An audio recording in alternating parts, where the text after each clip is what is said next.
Assalamualaikum warahmatullahi wabarakatuh. Alhamdulillahilladzi hadana li hada wa ma kunna linahtadiya an hadallah. Asyhadu an la ilaha illallah, asyhadu anna Muhammadar Rasulullah. Allahumma sholli ala Muhammad wa ala ali Muhammad. Qala Allah Ta'ala fil Qur'anil Karim, a'udzubillahi minasyaitonir rajim. Ya ayyuhalladzina amanu taqullaha haqqa tuqatih wa la tamutunna illa wa antum muslimun. Wa qala Rasulullah bismillahirrahmanirrahim. Allahumma aftah masami'a qalbi lidzikrika warzuqni ta'ataka wa ta'ata rasulika wa amalan bi kitabika. Shadaqallahul azim wa shadaqur rasulika. Hadirin jamaah wabil khusus Laiker Kultum IKPN Unpad. Alhamdulillah kita panjatkan puji syukur ke Allah Ta'ala yang mana pada kesempatan di akhir Ramadan 1447 ini Allah masih berkenan menganugerahkan nikmat kita, tentu saja nikmat yang sangat banyak. Mudah-mudahan kita senantiasa bersyukur kepadanya dan memanfaatkan momentum ini sebaik-baiknya untuk meningkatkan kualitas dan kuantitas kita bertakwa kepada Allah Ta'ala. Hadirin rahimakumullah. Sebelum memaparkan lebih jauh, izinkan saya untuk mohon maaf. Barangkali ada hal-hal yang tidak berkenan dalam penyampaian ini. Dan saya selalu berlindung kepada Allah dari ucapan dan perbuatan yang tidak berdasarkan kepada ilmu. Baik, kita lanjutkan pembahasan bangsa atau Bani Israel. Dalam hal ini pasca hijrah. After immigrant, berbicara mengenai Bani Israel itu senantiasa gandeng dengan kaum Yahudi. Jadi Bani Israel disebut dengan Children of Israel. Kemudian Yahudi itu adalah Jews. Allah berfirman di dalam Al-Quran beberapa surat, di antaranya adalah di surat Al-Baqarah mulai ayat 40 sampai 103. Surat Al-Maidah surat nomor 5 ayat 20 sampai dengan 24.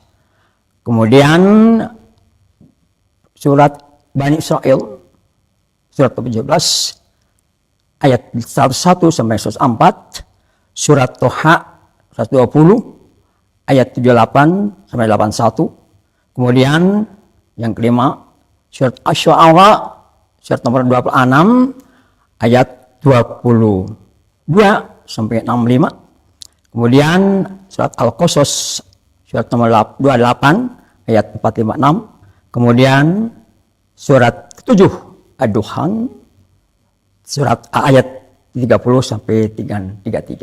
Begitu pula dengan kata Yahudi ya, atau Jews. Surat Ali Imran ayat 64 sampai 73, 75 sampai 78, 101 181 sampai 186. Surat An-Nisa surat keempat ayat 156, 157, 160 sampai 163. Surat Al-Maidah ini yang terbanyak 41 sampai dengan ayat 82. Kemudian surat Al-An'am surat ke-6 ayat 146, 147, 157. Mohon maaf saya tidak bisa membacakan Al-Qur'annya dan artinya karena terlalu panjang. Pada waktunya mereka Bani Israel ini memasuki Palestina sebagai tanah yang dijanjikan atau the dreamland. Namun mereka menolak karena di dalamnya terdapat penduduk asli Palestina. Akhirnya mereka dihukum oleh Allah, yaitu tersesat selama 40 tahun di padang Tih atau Sinai. Namun di sana mereka mempermainkan syariat Taurat. Taurat bahasa Inggrisnya adalah Torah. Misalnya mereka menipu orang lain dengan alasan Toret atau Torah mengajarkan tidak boleh menipu kerabat dekat. Jangan dulur, jangan dulur mah. Jangan orang lain mah pek wae. Mereka juga berzina dengan janda dengan alasan Toret hanya melarang berzina dengan perawan atau virgin. Nah, gitu. Kemudian yang berikutnya adalah kerajaan Bani Israel. Tidak beberapa lama kemudian Musa wafat, disusul oleh Harun. Nabi Musa usianya sekitar 120 tahun. Kemudian Nabi Harun 127 tahun. Dan kepemimpinan digantikan atau dipegang oleh Yusha bin Nun atau Yosua, yang bertindak sebagai wasi atau penerima wasiat dari kedua nabi tersebut. Saat itulah mereka berhasil memasuki negeri Kanaan pada rentang waktu 1220 sampai 1200 sebelum Masehi. Namun sebelum masuk Kanaan, beberapa kelompok suku di antaranya membelot dan menyerbu bangsa Amalek tanpa komando dan perintah dan menjarahi penduduknya. Di samping itu saat memasuki Kanaan, kebanyakan mereka membunuh penduduknya dan menjarah hartanya. Saat itu mereka berjumlah kurang lebih 1,5 juta prajurit. Hal ini terjadi karena sebelum mereka telah merubah Toret dan menambah di dalamnya perintah pembunuhan dan penjarahan di Kanaan. Namun hal ini dibantah dalam Al-Quran dalam surat Al-Baqarah ayat 58-59. Jadi silakan dibuka Qurannya ya, di surat Al-Baqarah. Beberapa tahun kemudian setelah wafat Yusha bin Nun, mereka mengatakan bahwa mulai saat ini tidak ada lagi pemimpin yang mulia. Mereka menyerbu bangsa Edom yang merupakan keturunan Al-Ish. Al-Ish itu adalah kakaknya Nabi Yakub, tetapi gagal. Saat itu terjadi pemalsuan Toret untuk menutupi kekalahan mereka. Berbicara mengenai Yusha bin Nun ini adalah, kalau kita lihat di surat Al-Kahfi, itu adalah asistennya Nabi Musa alaihissalam. Itu ketika berguru kepada Nabi Khidir. Itu ceritanya panjang sekali di sana. Ya.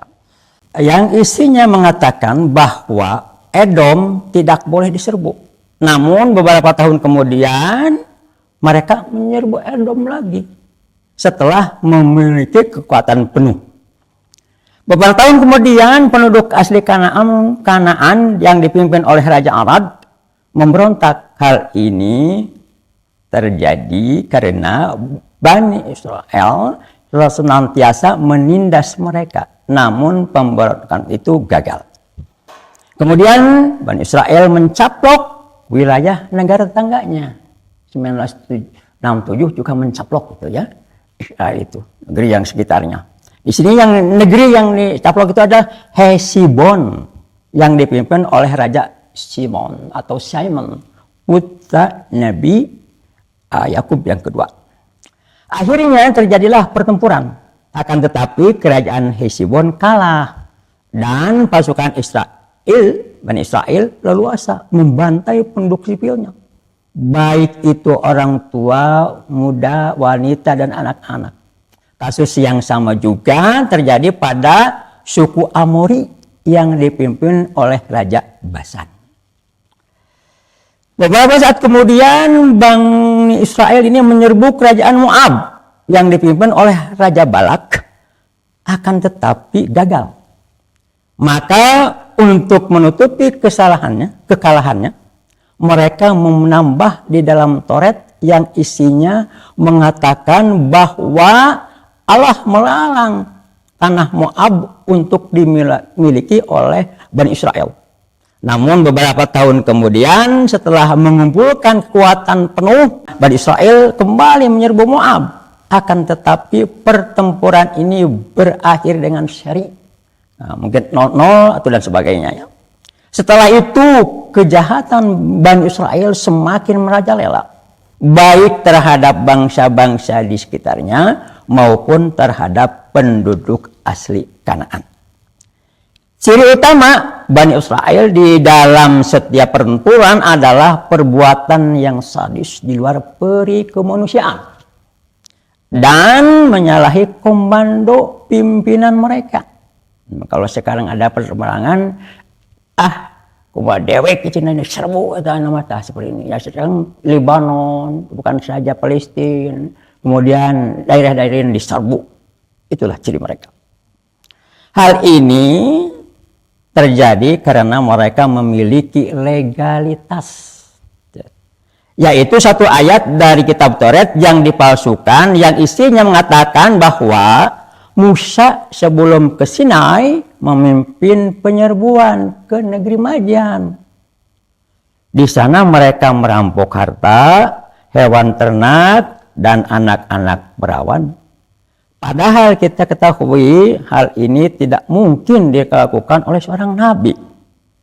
Apalagi negeri Madian adalah negeri yang dipimpin oleh Nabi Syuaib. Nabi Syuaib itu adalah mertua dari Nabi Musa alaihissalam. Karena terus-menerus dijalimi, akhirnya penduduk Kanaan memberontak yang dipimpin oleh Jalut. Pemberontakan tersebut berhasil. Sehingga tabut atau wooden box bahasa Inggrisnya, yaitu tempat menyimpan Taurat yang asli yang dibawa oleh malaikat senantiasa diagung-agungkan oleh Bani Israel, direbut dan dipersembahkan kepada Dayon. Dayon itu adalah dewa yang disembah oleh penduduk Kanaan. Ya, kalau berkata Dayon atau Dayan, ya, dulu ada Perdana Menteri Israel itu nama Moshe Dayan. Mungkin dari sana. Sedangkan bangsa Bani Israelnya sendiri diusir dan hidup bergerilya, berkelana. Menjadi pecundang, Bani Israel kemudian berkonsultasi kepada nabi mereka yang dalam salah satu riwayat disebutkan bahwa nabi ini bernama Samuel. Untuk mengatasi kemelut tersebut, mereka antara lain meminta fatwa agar diangkat seorang pemimpin yang dapat memanage perjuangan mereka untuk merebut kembali tanah Palestina. Oleh Samuel permintaan ini ditedunan atau dipenuhi dan diangkatlah Talut sebagai pemimpin mereka. Namun orang-orang kaya dari Bani Israel itu menolak. Ya, karena apa? Karena Talut itu miskin, nggak punya apa-apa. Tapi Talut ini adalah cerdas dan mempunyai perawakan yang luar biasa, kekar. Nah, gitu. Nah. Kemudian yang berikutnya adalah ketika Talut ini membawa pasukannya untuk menyerbu ke Jalut, Talut ini berkata, melakukan statement, wahai pasukanku, kita di depan nanti akan ada sungai. Barang siapa yang meminum hanya seceduk akan lolos. Tetapi kalau kecepatan, kata orang Sunda, ngojai, alamat tidak ada kekuatan. Ini terbukti. Mereka meminum air ini sepuas-puasnya sehingga mereka tidak sanggup lagi untuk maju ke medan pertempuran. Akhirnya tinggallah Tersisa beberapa orang prajurit yang memiliki kualitas iman dan ketaatan yang memadai di hati mereka. Pertempuran dimulai. Saat itu muncullah seorang tokoh bernama Daud atau David yang berhasil membunuh Jalut atau bahasa Ibrani Goliat atau Goliat. Nah, dengan senjata ketopel batunya. Menurut riwayat, Daud ini sebetulnya tidak ikut di depan berperang, cuman berperang sebagai pembantu aja di belakang. Di antaranya adalah mengumpulkan anak-anak panah, begitu. Tapi ketika Jalut berhadapan dengan Tolut, Jalut berkata, keluarkanlah prajurit-prajuritmu yang perkasa. Nah, maka datanglah Daud. Aku yang akan menghadapi kamu, kata David atau Daud. Maka Jalut berkata, aku tidak ingin anak bawang, aku ingin singa. Maka kadarullah, David atau Daud ini mengisi 3 batu. Lantas dilesakan, kena kepada jidatnya, dahinya, bahu kiri dan bahu kanan, maka Jalut ngajoprak. Kemudian dengan matinya Jalut, maka pertempuran berjalan tidak seimbang. Pasukan musuh kehilangan semangat untuk bertempur karena pemimpinnya mati, sehingga dengan mudah pasukan Bani Israel ini mengalahkan mereka. Peristiwa ini kemudian diabadikan oleh Allah di dalam surat Al-Baqarah ayat 246 sampai 251. Silakan dibaca. Kemudian di kemudian hari Daud diangkat menjadi panglima tertinggi, sedangkan Tolut menjadi raja. Akan tetapi kemudian Tolut iri kepada Daud karena Daud lebih banyak pengikutnya dan lebih disukai orang karena akhlaknya, karena perangainya. Akhirnya terjadilah serangkaian usaha pembunuhan terhadap Daud oleh Tolut. Usaha pembunuhan berhasil tercium hingga persahlah perang saudara yang berakhir dengan tewasnya Tolut bersama 3 orang anaknya. Perang ini terkenal dengan sebutan Perang Jalbu. Jadi menurut riwayat lain, sebetulnya yang berperang itu adalah pasukan-pasukannya, pasukan Daud dan pasukan Jalut. Sedangkan Nabi Daudnya itulah mengungsi dulu, baru setelah selesai datang kembali, seperti itu. Dan perlu diketahui juga bahwa ketika Tolut berhadapan dengan Jalut, maka Tolut memberikan statement kepada prajuritnya, barang siapa yang dapat mengalahkan Jalut, maka akan dinikahkan dengan putriku. Demikian yang dapat saya sampaikan. Mohon maaf sekali lagi manakala ada hal yang tidak berkenan. Assalamualaikum warahmatullahi wabarakatuh.